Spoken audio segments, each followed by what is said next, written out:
It's not the news beer lovers want to hear, but the price of beer could see a dramatic spike, and local brewers could see their bottom lines take a serious hit because of the Trump administration's decision to impose 25% tariffs on both aluminum and steel products. So when it comes to aluminum, that's an area of concern for us because we use a lot of aluminum cans. And currently, we are sourcing our large aluminum can, which is the 473 mil can, out of the US. Toronto is home to many craft breweries that rely on packaging their beers in a variety of aluminum cans, including tall and short. So for the CEO of Steam Whistle Brewing, the tariff on aluminum presents a significant challenge.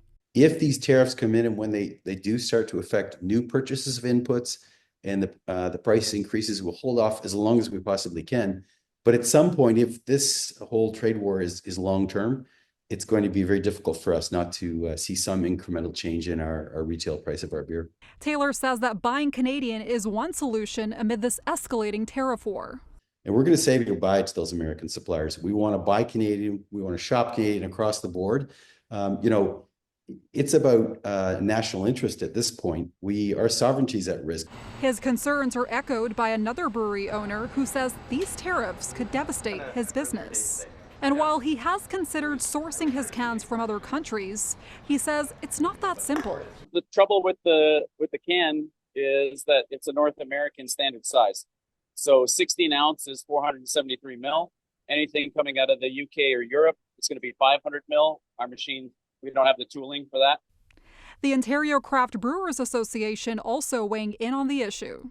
Aluminum's the one that's getting all the attention, but there are other inputs that come from the United States for the craft brewing industry, barley, hops, yeast, etc. But cans are the big one.